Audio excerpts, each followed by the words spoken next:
Bienvenido a Brother to Brother, un lugar de estudio de la palabra de Dios, donde Dios está presente, donde la esperanza es real, donde Dios es glorificado, donde su palabra cobra vida.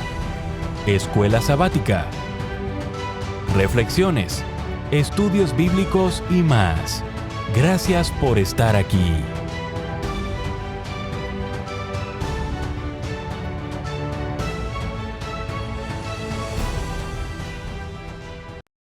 Muy bienvenidos una vez más a su programa Brother to Brother. Les saluda su amigo, su hermano Gerson Anaya. Agradecido primeramente con Dios, como saben, pero también con ustedes porque se suscriben, porque dejan sus comentarios y también porque comparten este video.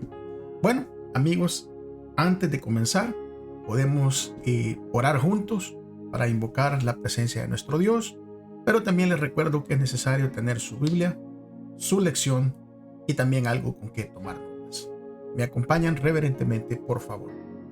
Padre, una vez más venimos ante su presencia, rogando que perdone nuestras equivocaciones, nuestros pecados, y que por favor, Señor, el Espíritu sea el que nos guíe durante este estudio para poder aprender, para poder, Señor, comprender.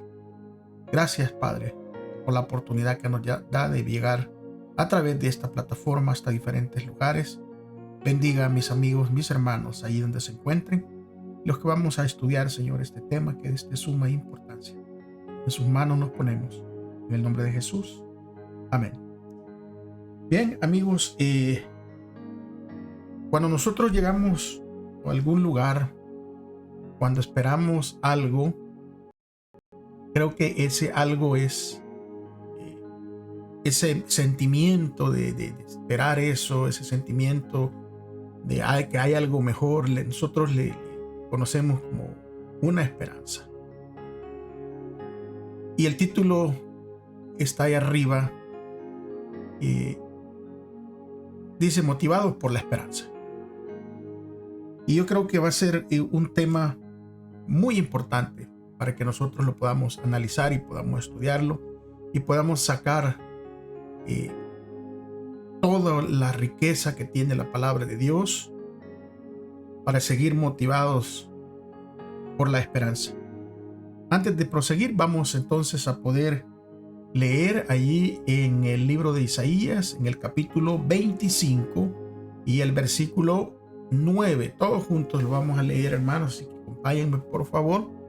Recuérdense que es súper importante que leamos todo directamente de la palabra de Dios. Y dice de la siguiente manera: en ese día se dirá, este es nuestro Dios, lo hemos esperado, y Él nos salvará. Este es el Señor a quien hemos esperado, nos gozaremos y nos alegraremos en su salvación. Qué hermoso versículo que nos ayuda a poder seguir motivados sobre esa esperanza. La esperanza de la segunda venida de Jesús. Y ese es el tema, ¿verdad?, que es central en las Escrituras. La segunda venida de Jesús. De muchos temas, porque recuérdense que hay varios temas que son de suma importancia. Pero para nosotros en este día, en estos tiempos en los que vivimos, que para donde quiera que veamos, no se ve que se vaya a poner mejor la situación. No vemos que el mundo vaya a mejorar, ni económicamente, ni climáticamente, y mucho menos moralmente. Y es por eso que la segunda venida de Jesús es el tema de suma importancia para nosotros. Porque con la segunda venida de Jesús, muchas cosas serán puestas en el orden en el que Dios las había diseñado. Y es que ese tema de la segunda venida de Jesús es un hilo que recorre todas las páginas de la Biblia. O sea, por donde quiera que usted vea, usted va a encontrar a Jesús, usted va a encontrar a ese Dios amoroso dándonos la bendita esperanza. ¿Saben que un estudioso de la Biblia, un erudito, ha calculado que hay más o menos 1845 referencias en lo que tiene que ver con la segunda venida de Cristo. Eso nada más en el Antiguo Testamento. Y en los 260 capítulos del Nuevo Testamento hay más de 300 referencias al regreso de Cristo. O sea, uno de cada 25 versículos está mencionando esto de la segunda venida de Cristo. Y después, en la historia de que la reforma naufragara en Europa y se viera obstaculizada por divisiones, luchas, el protestantismo echó raíces en el Nuevo Mundo. O sea, el mundo se vio lleno de protestantes en esta nueva parte del planeta Tierra. Y esta nueva parte nosotros hoy la conocimos, ¿verdad?, como Estados Unidos. Y fue aquí en Estados Unidos donde se recogió la verdad, sobre todo de la segunda venida de Jesús. Y ahí entre todas esas personas, ¿verdad?, en aquel tiempo, que estudiaban la Biblia y esperaban ansiosamente la segunda venida de Cristo, había un agricultor bautista de nombre William Miller. Este hombre, no solo era agricultor, sino que también era un estudioso de la Biblia. Y él empezó a estudiarla, y él creyó que Jesús vendría pronto. Así como muchas veces nosotros decimos que Jesús ya está a la vuelta de la esquina, que ya podemos mirar las señales por todos lados, pero tenemos que nosotros entender que bíblicamente vamos a tener tal vez señales de la segunda venida de Cristo, pero el tiempo exacto nadie lo sabe aquí en la tierra. Entonces este hombre empezó a estudiar la Biblia y se empezó a meter en la palabra de Dios. Y él dijo, bueno, es que lo que he estudiado me dice de que Jesús va a venir y va a venir durante este periodo de que yo estoy vivo. Y entonces creyó tanto él, porque así lo había interpretado, que empezó a predicar de ese mensaje. Y con él, la predicación de este mensaje, se inició un movimiento que, aunque enfrentó una gran desilusión, abrió ante muchas verdades bíblicas que todavía hoy en este día, son relevantes. Y es por eso que en la lección de esta semana vamos a examinar por qué la segunda venida de Cristo ha llenado de alegría el corazón de los creyentes a lo largo de los siglos, y cómo nosotros podemos estar preparados para este gran acontecimiento. Vamos a pasar al día domingo, y en el día domingo es la promesa de su regreso. Y es que todo, amigos y hermanos, todo el asunto está por la segunda venida de Cristo. Yo creo que es algo que nosotros anhelamos todos, no solo una parte de las personas, pero los que somos creyentes y que hemos entendido la segunda venida de Cristo, que lo tomamos como un acto de que va a pasar independientemente de lo que esté sucediendo en este mundo, en esta tierra. La segunda venida de Cristo es eminente, o sea, viene porque viene, y Él lo prometió. Y los reformadores protestantes y los peregrinos que partieron del área de Holanda hacia el mundo nuevo, estos reformadores anhelaban la segunda venida de Jesús. Para ellos la segunda venida de Cristo era un acontecimiento gozoso, y ellos lo esperaban con un gran interés, o sea, con una gran ansiedad de que Cristo regresara. Y es por eso que John Wycliffe anhelaba la venida de Cristo como la esperanza de la iglesia. Calvino, por ejemplo, hablaba en el nombre de todos los reformadores al referirse al glorioso regreso de Cristo como el más prometedor de todos los acontecimientos. Este acontecimiento iba a ser prometedor para los hombres y para las mujeres fieles a Dios. La segunda venida de Cristo era algo que había que celebrar, no algo que se debía temer. ¿Por qué? Que los que estamos en Cristo esperamos su segunda venida. Sabemos que viene para salvarnos, viene para librarnos de este mundo de pecado. No viene para destruirnos. Y es por eso que tiene que ser un evento de celebración, de felicidad. Tiene que ser un evento en el que todos quisiéramos participar.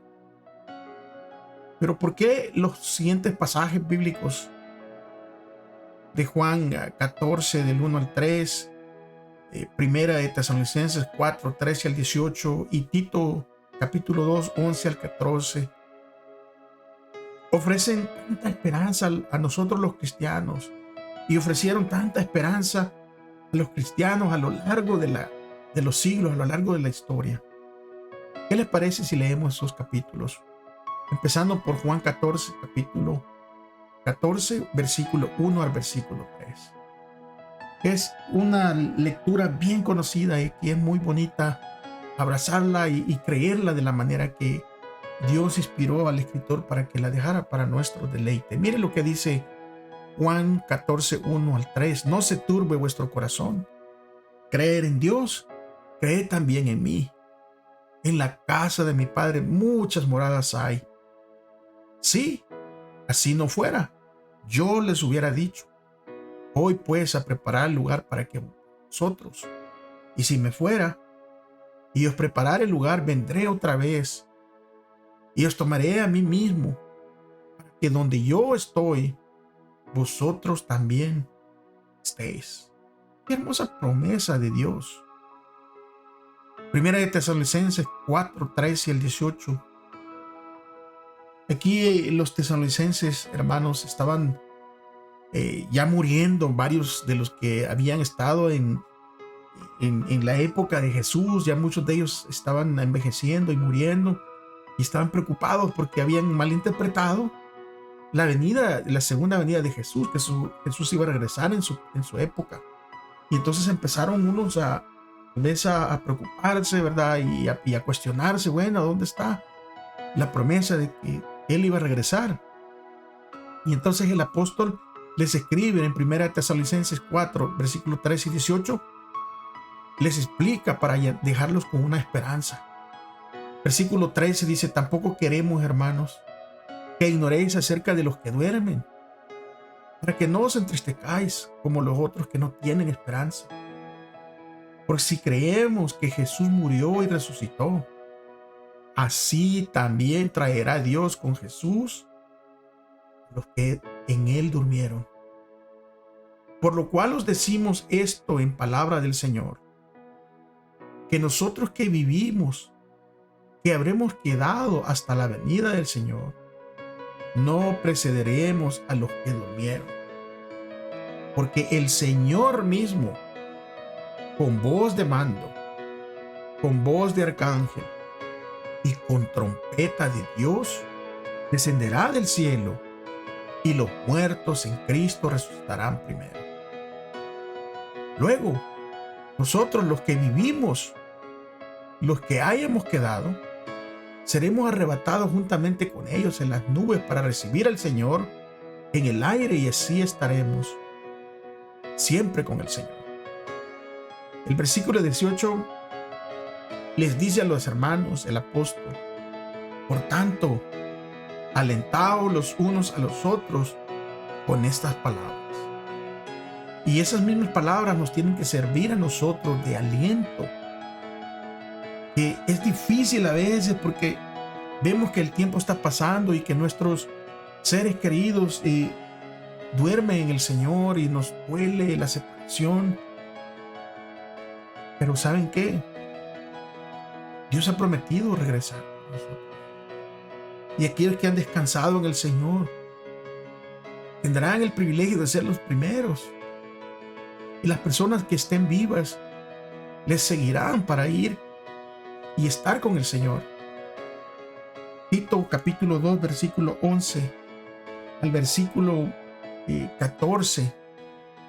Dice el versículo 11, porque la gracia de Dios se ha manifestado para salvación a todos los hombres, enseñándonos que renunciando a la impiedad y a los deseos mundanos, vivamos en este siglo sobria, justa y piadosamente. Pero ¿cómo vamos a vivir? Dice el versículo 13, aguardando la esperanza bienaventurada y la manifestación gloriosa de nuestro gran Dios y Salvador, Jesucristo, quien se dio a sí mismo por nosotros para redimirnos de toda iniquidad y purificar para sí un pueblo propio, celoso de buenas obras. Las promesas están allí, tenemos que creerlas, tenemos que abrazarlas. Cuando vengan los momentos difíciles, como decía Juan 14, si han creído en Dios, crean también en mí, decía el Señor Jesús. Voy a prepararles un lugar. Y no voy para quedarme por allá, sino que voy a regresar y los voy a llevar conmigo. Y esas esperanzas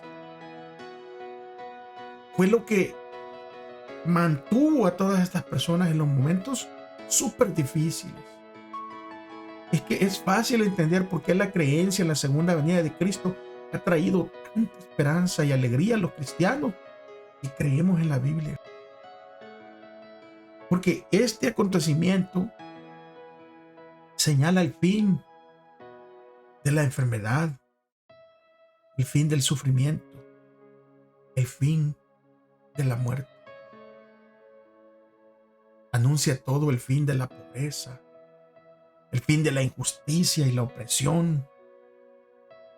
Anticipa el fin de las luchas, los conflictos, las guerras, y pronostica un futuro lleno de paz, lleno de felicidad y una comunión duradera con Cristo y los redimidos de todas partes y de todas las épocas. Estaremos reunidos para siempre. Es que la venida del Señor ha sido en todo tiempo la esperanza de sus verdaderos seguidores. La promesa de despedida del Salvador sobre el monte de los Olivos, de que volvería, iluminó el futuro para sus discípulos y llenó sus corazones con gozo y esperanza que las penas no podían apagar ni las pruebas podían disminuir. Es por eso que allí, entre sufrimientos, entre las persecuciones, la manifestación gloriosa de nuestro gran Dios y Salvador Jesucristo era la esperanza bienaventurada de todos estos cristianos.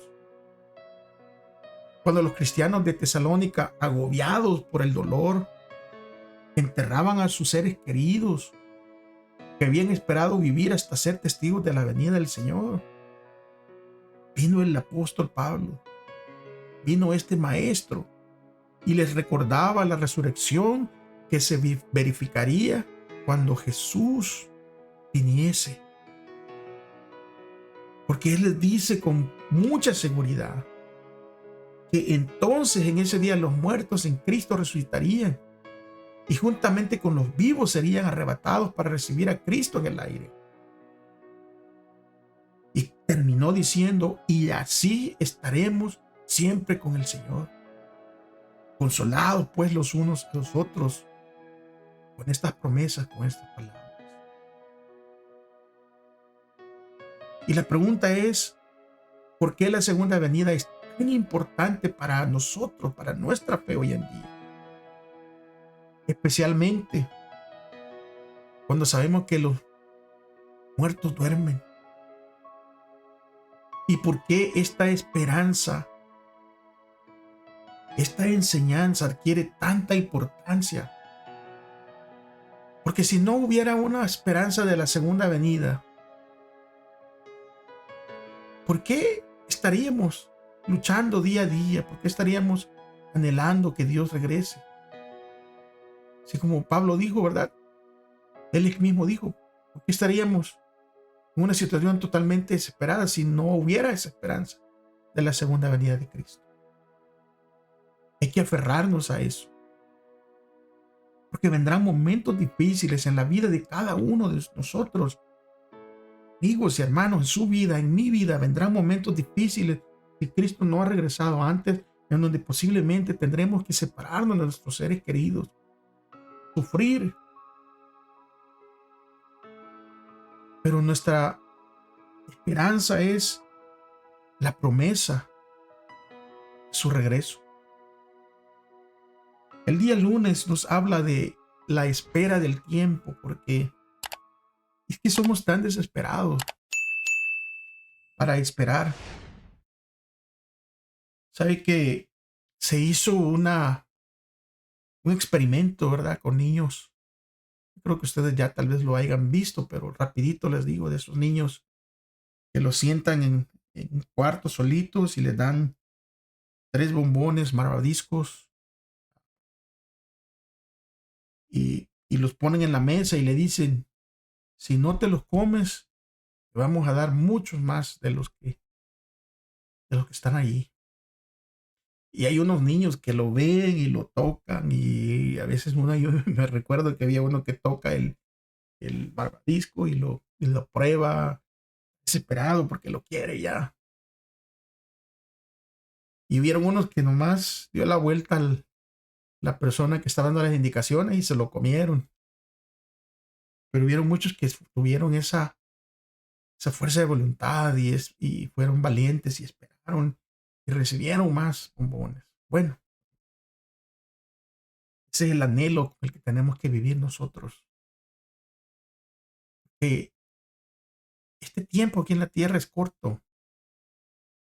La eternidad no tiene fin. Y a eso es a lo que lo llama el Señor. Porque aunque los reformadores protestantes creían en el regreso literal, visible, audible y glorioso de Cristo, poco a poco fue cambiando la interpretación de esta verdad bíblica.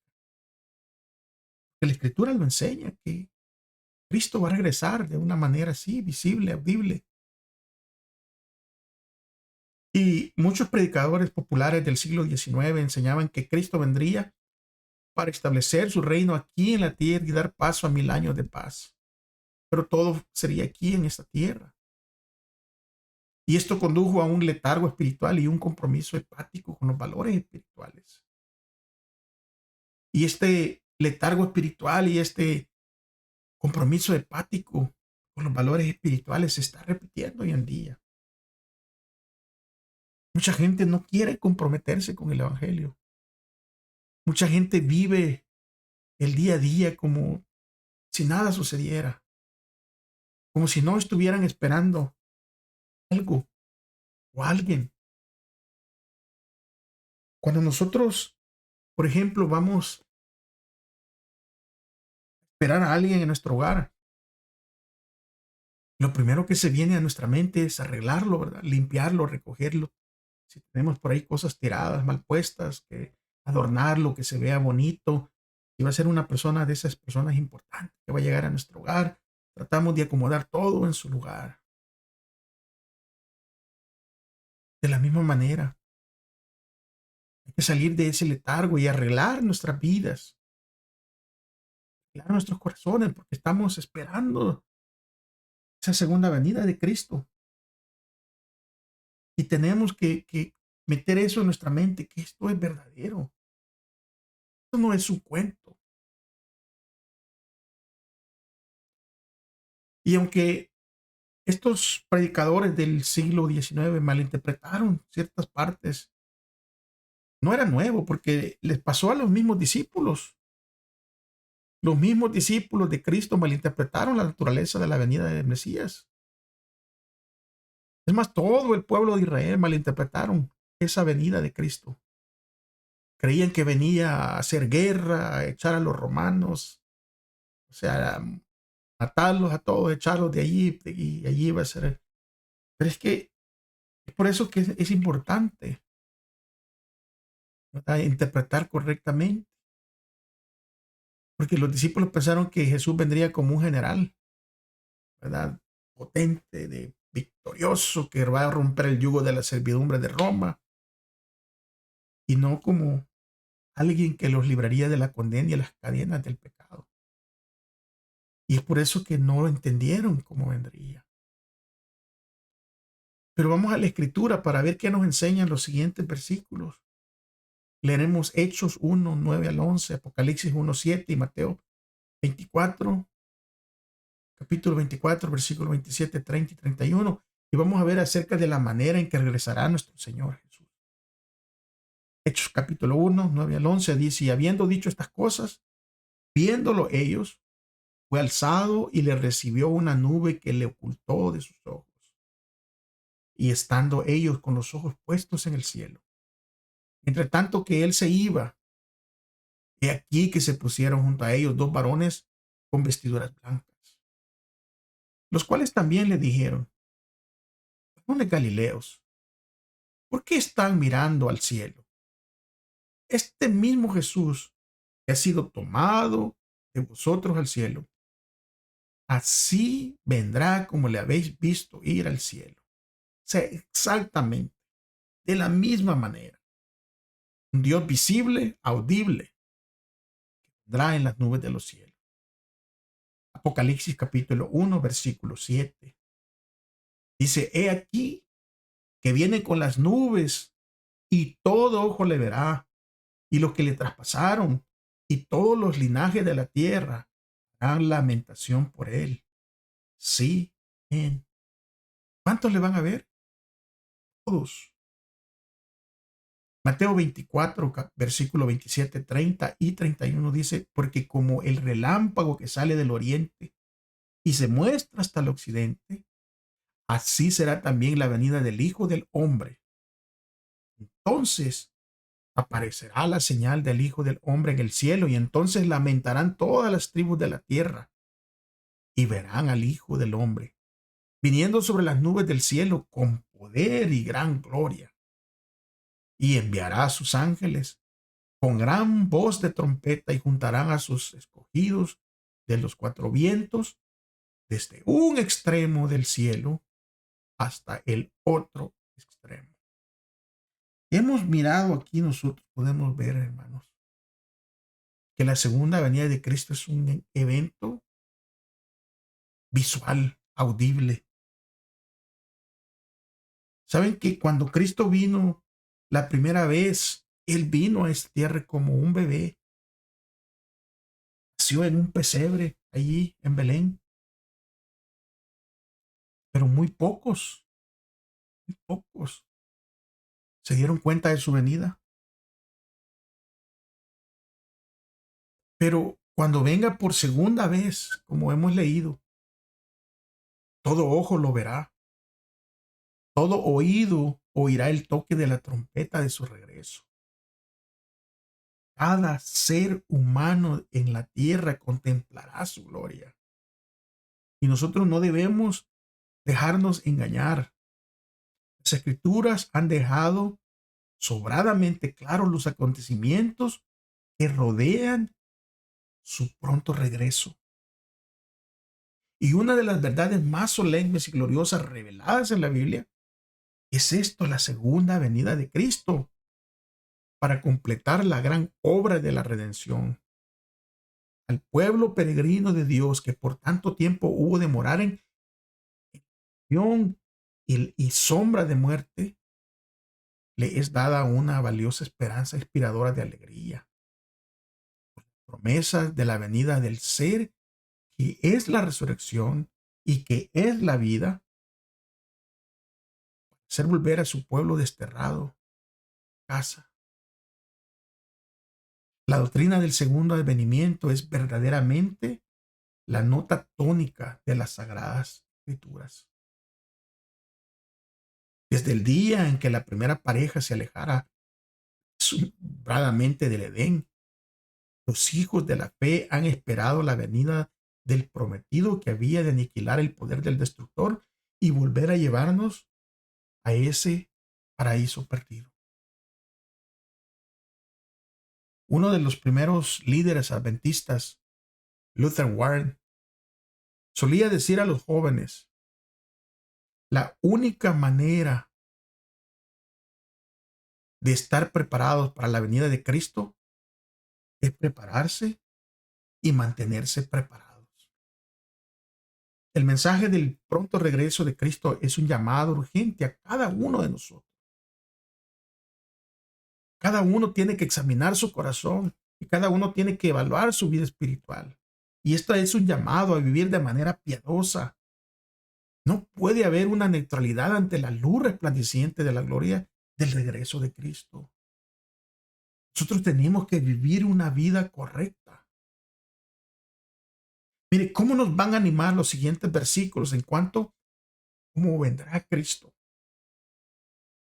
Primera de Tesalonicenses capítulo 5, versículo 2 al 5.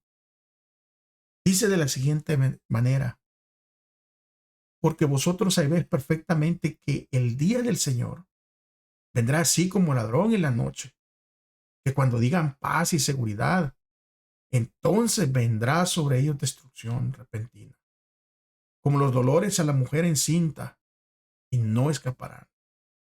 Mas vosotros, hermanos, no estáis en tinieblas para que aquel día os sorprenda como ladrón, porque todos vosotros sois hijos de luz e hijos del día. No somos hijos de la noche ni de las tinieblas. Aquí está hablando el apóstol, escribiendo de que nosotros sabemos de que Jesús regresa. Eso no nos va a agarrar desapercibidos. Ya sabemos que Él regresa. Y es por eso que tenemos que estar preparados. Si alguien nos dijera: esta noche voy a venir y voy a romper la ventana de tu casa y me voy a meter a robar a tu casa, ¿qué hiciéramos? ¿Nos acostaríamos a dormir o estaríamos pendientes para que no robaran en nuestra casa? No hay razón ni excusa para estar desapercibidos, porque Dios ha sido tan amoroso que nos ha dejado advertencias y nos ha dejado promesas y nos ha dejado profecía. Ha dejado todas las herramientas para que estemos preparados. Hebreos capítulo 9, versículo 28 dice: así también Cristo fue ofrecido una sola vez para llevar los pecados de muchos y aparecerá por segunda vez sin relación con el pecado para salvar a los que le esperan. ¿Cómo vendrá Cristo otra vez? No vendrá a morir, no vendrá a cargar con nuestros pecados, porque eso ya lo hizo. Él vendrá como nuestro Señor y Salvador para llevar a su pueblo a ese lugar que Él ha preparado para nosotros. Vamos a pasar al día martes y vamos a hablar de William Miller y la Biblia. Porque es importante hablar, ¿verdad?, de los diferentes tópicos, cómo sucedieron las cosas. Que mucha gente a veces habla de los acontecimientos sin tener todos los pormenores y los mayores de las situaciones. Porque William Miller fue uno de los reformadores protestantes. Y así como Dios utilizó a los reformadores protestantes a redescubrir la verdad sobre la justificación por la fe, solo en Cristo, porque eso fue redescubierto, que se había enterrado, de que la fe ya no era por gracia, sino que tenía que comprarse y todo eso, lo que hemos estudiado anteriormente. Pero estos reformadores valientes que Dios los levantó y los utilizó, trajeron el verdadero mensaje de que la salvación es únicamente por gracia, únicamente por la fe en Cristo Jesús. Bueno, así como utilizó a estos otros reformadores, también utilizó a William Miller para redescubrir la verdad sobre la modalidad de la segunda venida de Cristo. Porque mientras Miller estudiaba las Escrituras, él allí descubrió a un Cristo que lo amaba más de lo que podía él imaginarse. Y con su Biblia, y con una pluma en mano, y con un cuaderno en que tomar notas, comenzó leyendo el Génesis y solo avanzaba en su lectura a la medida que podía entender el pasaje en el cual se encontraba. Y al comparar un pasaje con otro, él fue permitiendo que la Biblia se explicara a sí misma. porque esa es la manera, la Biblia se explica a sí misma. Vamos a leer Isaías 28, versículos 9 y 10. Vamos a leer Proverbios 8 y 9, Juan 16, 13 y segunda de Pedro 1, 19 al 21. Aquí leemos mucho, mis amigos, mis hermanos. Es importante porque estamos estudiando esta Biblia, no estamos haciendo un comentario sobre ella, estamos estudiando estas lecciones. Y para entender el mensaje de estas lecciones es súper necesario leer todos los versículos de la Escritura. Así que acompáñame, porque vamos a ver qué principios de interpretación bíblica se va a descubrir en estos pasajes. Isaías 28, 9 y 10 dice: ¿a quién se enseñará qué? ¿Quién se enseñará la ciencia? Diga bien. ¿A quién se enseñará la ciencia o a quién se hará entender doctrina? ¿A los destetados o a los arrancados de los pechos? Porque mandamiento tras mandamiento, mandato sobre mandato, renglón tras renglón, línea sobre línea, allí y otro poquito. O sea, esto es de escudriñar la Escritura. Y por eso aquí se escribe, ¿verdad? Isaías. O sea, no se le va a enseñar todo esto a un niño, porque un niño no lo va a andar diligentemente buscando, sino que se le va a enseñar a esas personas. Se le va a revelar a esas personas que diligentemente escudriñan, y un poquito aquí, un poquito allá, todo se hace una interpretación completa. Proverbios capítulo 8, versículos 8 y 9. Justas son todas las razones de mi boca. No hay en ellos cosas perversas ni torcidas. Todas ellas son rectas al que entiende y razonables a los que han hallado sabiduría. Y Juan 16, 13. Mire, va a abrirnos un poquito más el entendimiento. Juan 16, 3 dice: pero cuando venga el Espíritu de verdad, Él os guiará toda la verdad, porque no hablará por su propia cuenta, sino que hablará todo lo que oyere y os hará saber las cosas que habrán de venir. O sea, ¿quién nos va a ayudar a interpretar? El Espíritu Santo. Y segunda de Pedro 1, versículo 19 al 21 dice: tenemos también la palabra profética más segura, a la cual hacéis bien en estar atentos, como una antorcha que alumbra en lugar oscuro, hasta que el día esclarezca y el lucero de la mañana salga en vuestros corazones. Versículo 20 dice: entendiendo primero esto, que ninguna profecía de la Escritura es de interpretación privada, porque nunca la profecía fue traída por voluntad humana, sino que los santos hombres de Dios hablaron siendo inspirados ¿por quién? Por el Espíritu Santo. A medida que William Miller comparaba versículo con versículo, se le veían los misterios de la Biblia. Y él buscaba como quien busca un tesoro escondido. Y él fue ricamente recompensado. Porque el Espíritu de Dios, el Espíritu Santo, le abrió la palabra de Dios a fin de que la entendiera. Y abordó las profecías con la misma diligencia en el estudio de la Biblia que con los demás pasajes bíblicos que él estudiaba. Y cuando él estaba leyendo Daniel capítulo 1, versículo 17, Daniel capítulo 2, versículo 45, primera de Pedro 1, 10 y 11, y Apocalipsis 1, 3, allí le enseñaban estos pasajes acerca de la interpretación de las profecías bíblicas. Mire Daniel 1:17. A estos 4 jóvenes Dios les dio inteligencia y entendimiento para comprender toda clase de libros y toda ciencia. Daniel entendía además el significado de toda clase de las visiones y sueños. Daniel 2, versículo 45, dice: eso es lo que significa la piedra que su majestad vio desprenderse del monte, sin que nadie la hubiera empujado. Piedra que convirtió en polvo el hierro, el bronce, el barro, la plata y el oro. Gran Dios ha revelado a su majestad que va a pasar en el futuro. El sueño es verdadero y su interpretación es cierta. Dios revelando las cosas a través de los sueños. Primera de Pedro capítulo 1 versículos 10 y 11 dice: los profetas estudiaron e investigaron acerca de esta salvación y hablaron de lo que Dios en su bondad iba a darles a ustedes. Versículo 11 dice: el Espíritu de Cristo hacía saber de antemano a los profetas lo que Cristo había de sufrir y la gloria que vendría después. Ellos trataban de descubrir el tiempo y la circunstancia que señalaba ese Espíritu que estaba con ellos, el Espíritu Santo. ¿Cuándo? Revelando. Y Apocalipsis capítulo 1, versículo 1 al 3, dice: esta es la revelación que Dios hizo a Jesucristo, para que Él mostrara a sus siervos lo que pronto ha de suceder.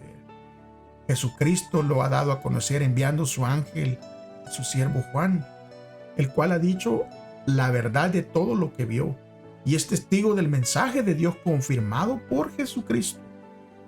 Dichoso el que lee y dichosos los que escuchan la lectura de este mensaje profético y hacen caso de lo que aquí está escrito, porque ya se acerca el tiempo. Los símbolos de los libros proféticos no están rodeados de misterio,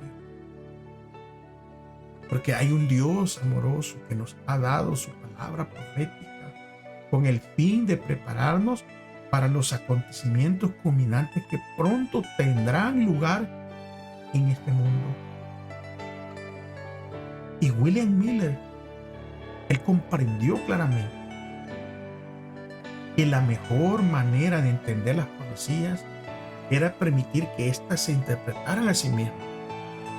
La misma Biblia explica claramente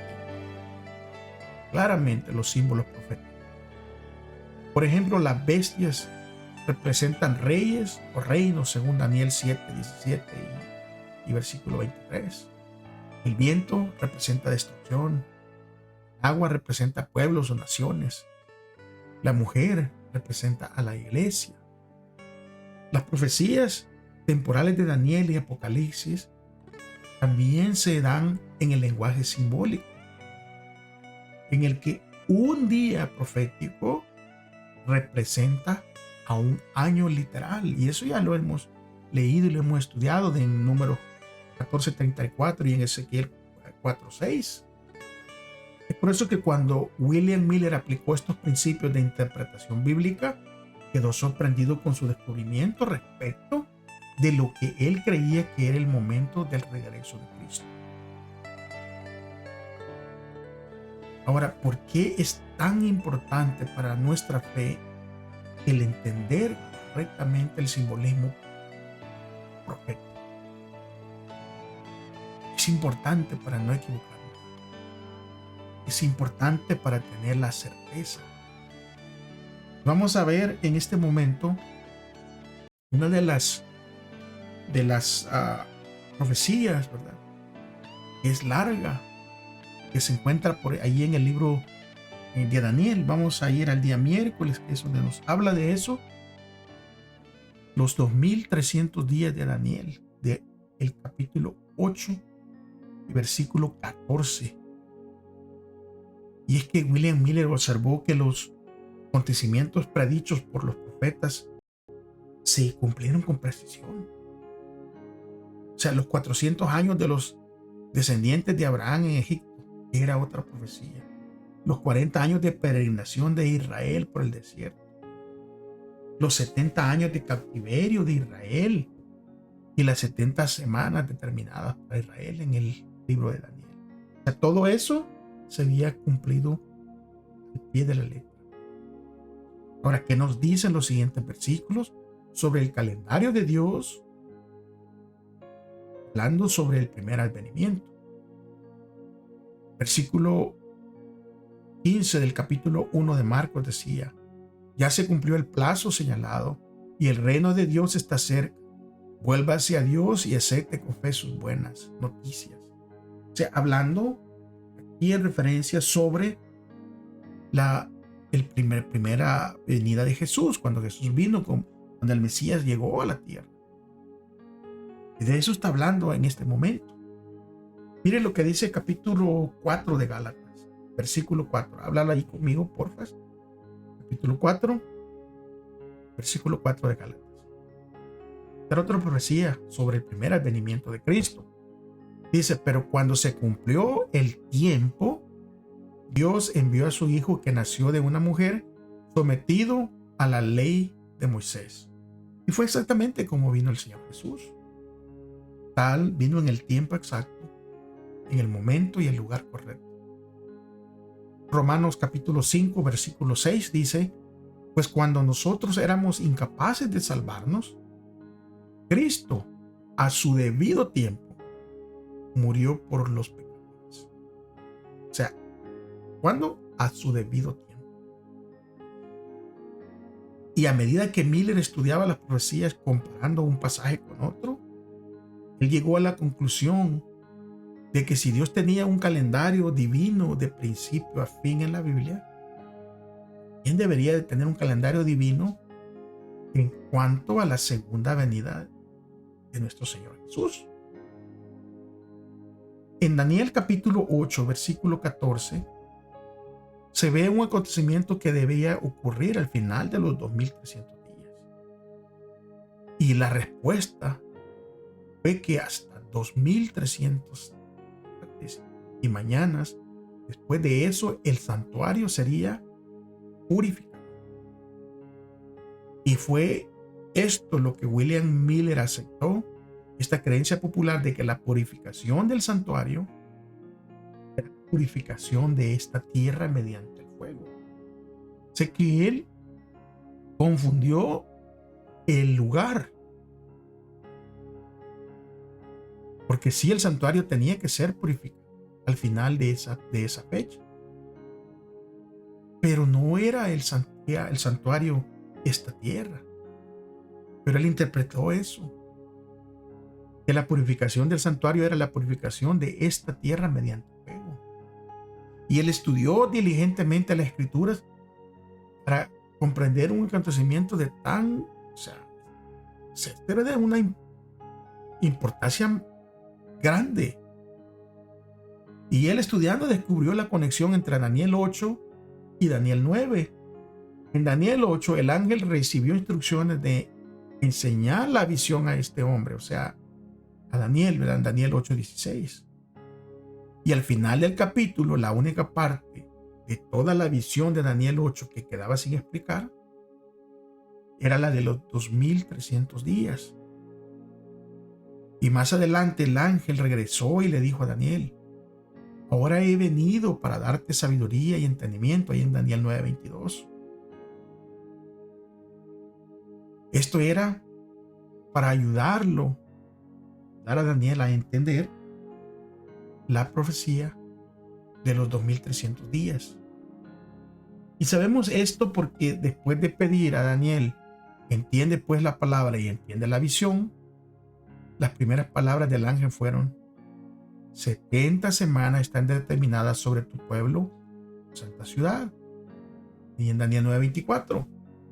Y la palabra aquí traducida como determinadas, literalmente significa cortadas. O sea, 70 semanas. Y como estamos hablando, recuérdense, de profecía, 70 semanas son 490 años. ¿Cómo llegamos a esa conclusión? Cada semana tiene 7 días y eran 70, entonces multiplicamos 7 por 7, 49, y le sumamos el 0 de los 70 y nos da los 490 días, que son 490 años, porque son días o semanas proféticas. Y esas 70 semanas, 190 años, deberían de ser cortadas. Pero la pregunta es, ¿cortadas de qué? ¿O de dónde? Bueno, la respuesta está ahí. Esto debería de ser cortada a partir de la visión de los 2300 días. Porque obviamente la única parte de Daniel 8 que Daniel no entendió y que el ángel vino ahora para explicarle, como ya lo hemos dicho, Y puesto que el punto de partida de las 70 semanas se había dado allí donde se explicaba en Daniel 9:25, que desde que salga la orden de restaurar y reedificar a Jerusalén. Miller sabía que si tenía esa fecha, podría conocer el comienzo de las 70 semanas y de la profecía de los 2300 días. Hay que poner mucha atención para entender esto. Comienzo, de dónde, cómo. Vamos entonces a pasar al día jueves, porque allí nos vamos a entender un poquito más, porque nos va a hablar de la cronología profética más larga. Recuérdense que acabamos de decir de que cuándo iba a empezar, cuando se diera el mandato de reconstrucción. ¿Y cuándo fue que se promulgó el decreto?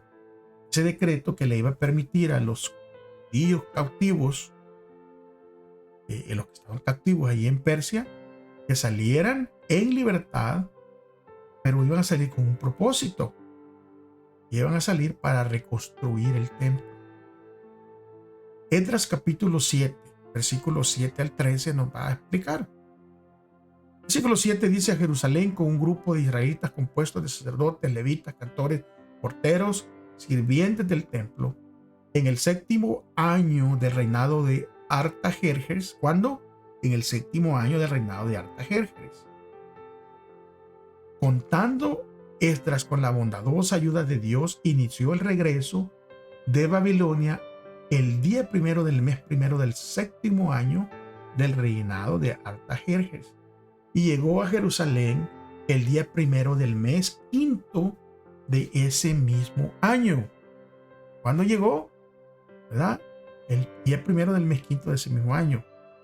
Y Esdras tenía el firme propósito de estudiar y de poner en práctica la ley del Señor y de enseñar a los israelitas sus leyes y sus decretos. Esta es la copia de la carta que el rey Artajerjes entregó a Esdras, sacerdote y maestro, instruido en todos los mandamientos y leyes del Señor para Israel. El emperador Artajerjes saluda a Esdras, sacerdote y maestro, instruido en la ley del Dios del cielo. Versículo 13, oigan lo que dice, esto es importante. He ordenado que todo israelita que se encuentre en mi reino y que quiera irse a Jerusalén contigo, pueda hacerlo, incluso si es levita o sacerdote. Entonces se puede deducir que el decreto fue emitido por Artajerjes, el rey de Persia, en el año 457 a.C.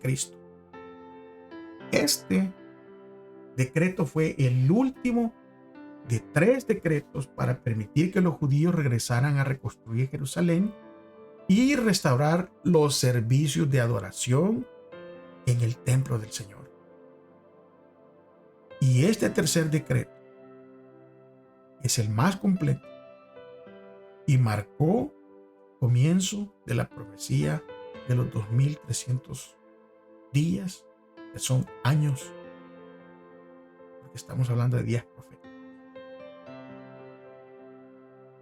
¿Cuándo comenzaría todo este periodo profético? ¿Qué acontecimientos importantes predicen a esto? Sí. Lo podemos leer en Daniel 9, 25, 26. Dice el 25: sépase pues y entiendas que desde la salida de la palabra para restaurar y edificar a Jerusalén hasta el Mesías príncipe, las 7 semanas y 62 semanas. Para 7 semanas y 62 semanas.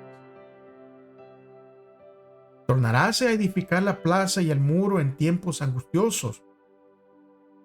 Y después de las 62 semanas, se quitará la vida al Mesías, no por sí, y el pueblo de un príncipe que ha de venir destruirá la ciudad, y el santuario, con inundación será el fin de ella. Y hasta el fin de la guerra será talada. ¿Cómo? Con asolamientos. En esta profecía extraordinaria, Daniel predijo que desde que salga la orden de restaurar y reedificar a Jerusalén hasta el Mesías, transcurrirían 69 semanas proféticas. O sea que está hablando de 483 días proféticos, que se traduce a 483 años literales. Siendo que el decreto se expidió en el año 457 antes de Cristo, 483 años se extienden, mira hasta cuál año, se extienden hasta el otoño del año 27 después de Cristo.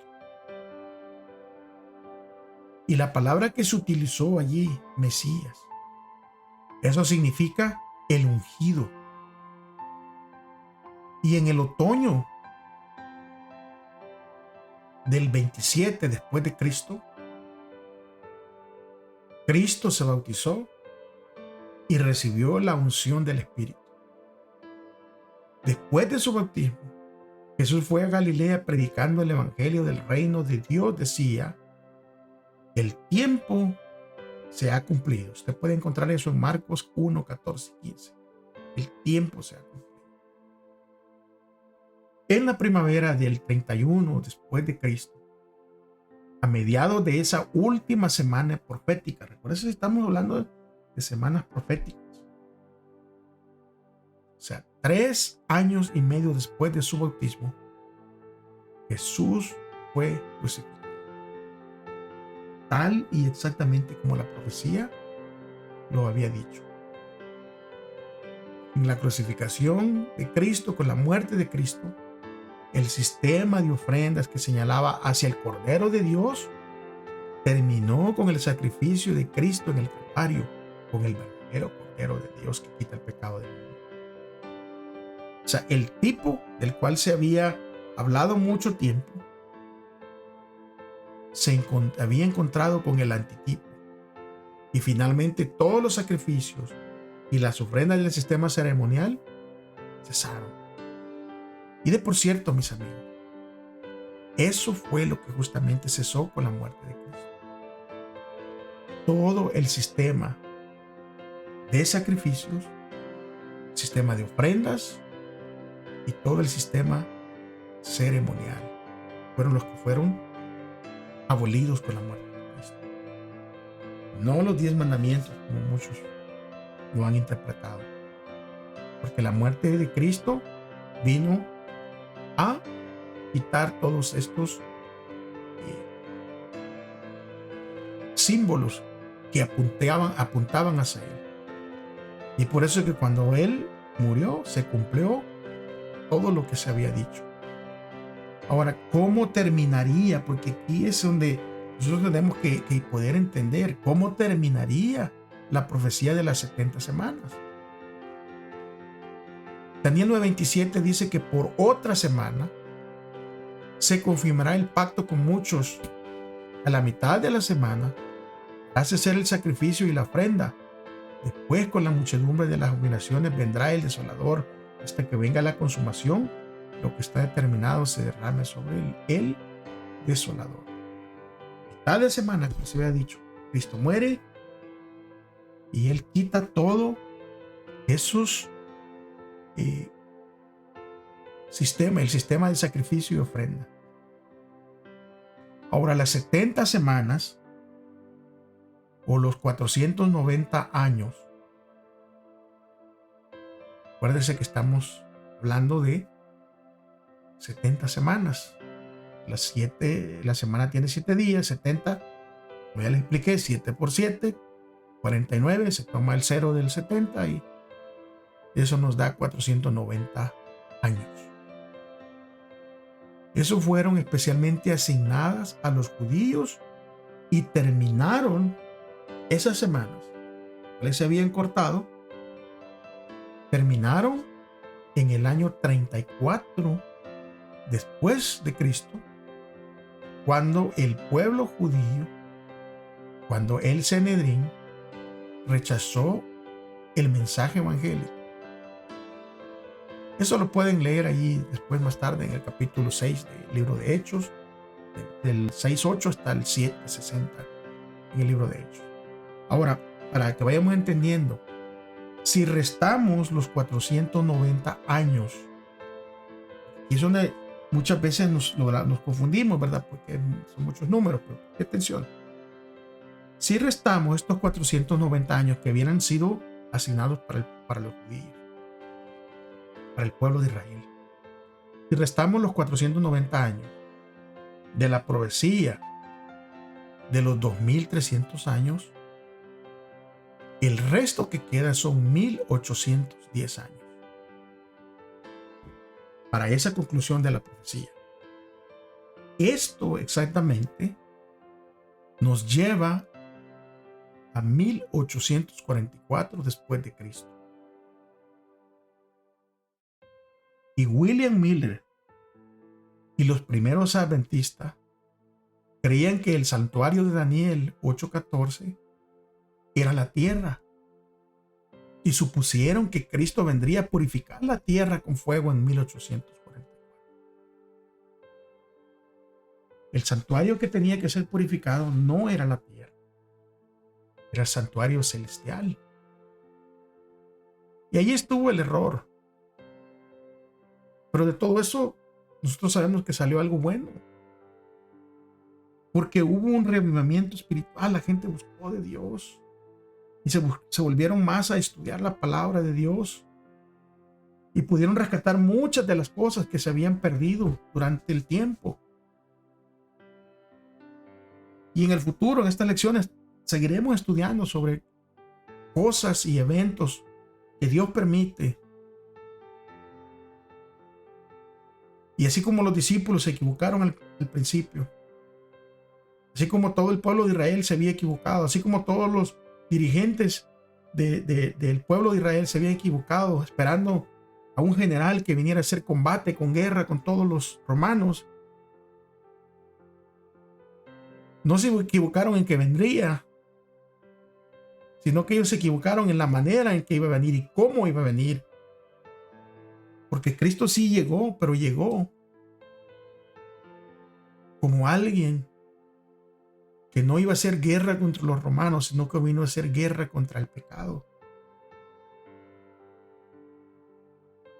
Y es bonito estudiar la Escritura porque vamos viendo que a pesar de los errores humanos, a pesar de muchas veces las confusiones, a través de la Biblia podemos nosotros ver que Dios, hoy en día, hermano, hoy en día, amigos, allí donde usted me está viendo, Dios sigue en control de todas las cosas. Y alabado sea su nombre, que Él está en control de todas las cosas.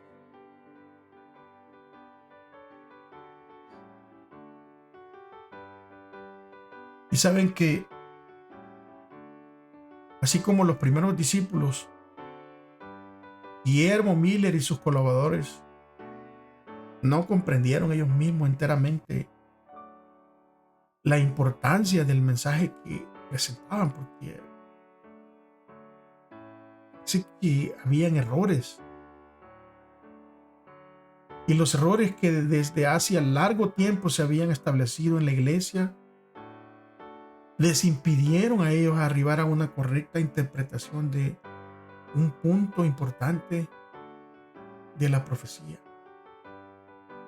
Por tanto, si bien proclamaron el mensaje que Dios les había confiado para que lo diesen al mundo, ellos sufrieron un desengaño debido a una interpretación equivocada de su significado. Con todo y eso, Dios cumplió su propósito benéfico al permitir que la advertencia del juicio fuese proclamada precisamente como tenía que haberse hecho. El gran día era inminente y en la providencia de Dios el pueblo fue probado tocante a un tiempo definido, con el tiempo de revelarles lo que se había y lo que había en sus corazones. El mensaje tenía un objetivo: probar y purificar a la iglesia. Los hombres debían de ser inducidos a ver si sus afectos estaban puestos en las cosas de este mundo o puestos en Cristo y en el cielo. Ellos profesaban amar al Salvador y ahora debían probar su amor. La pregunta es, ¿estarían dispuestos a renunciar a sus esperanzas y ambiciones mundanales? ¿Estarían dispuestos a dar la bienvenida con gozo al advenimiento de Cristo? Este mensaje tenía por objetivo capacitarlos para discernir su verdadero estado espiritual. Fue enviado misericordiosamente para despertarlos con el fin de que buscasen al Señor con arrepentimiento y con humillación. Dios continúa hasta hoy en día haciendo advertencia tras advertencia, llamado tras llamado, instándolos a buscarle en las Escrituras, instándonos a poder buscarle en oración, instándonos a ser personas correctas, a mirar por el pobre, por el necesitado, o sea, por un conjunto de cosas. Dios todavía sigue llamando a sus hijos. El tiempo se ha terminado. El tiempo está, mire, la puerta de gracia está por cerrarse. Los acontecimientos mundiales y todas esas señales de las cuales se habla en Mateo 24 las podemos ver por donde sea. No son esporádicas como siempre han habido, ahora son de magnitud bíblica. Y es por eso que podemos decir que abrazados de la esperanza de su segunda venida, un día diremos, este es nuestro Dios, le hemos esperado y Él nos salvará. Alabado sea su nombre. Gracias, amigos y hermanos, por haber llegado hasta el final de esta lección. No se olviden, por favor, de dejar su like, de compartir, suscríbase. Así nos ayuda. Recuérdense que este canal de ninguna manera está monetizado. Hemos hecho la promesa, ¿verdad?, a Dios, y le pedimos a Él que nos ayude a mantener esta promesa de no hacer negocio con su palabra, de no monetizar los canales y urgir a las vistas para obtener dinero. No es la manera correcta. Lo hacemos únicamente porque es Dios el que pone en nuestros corazones compartir esto con ustedes. Alabado sea su nombre. Estaremos la próxima semana.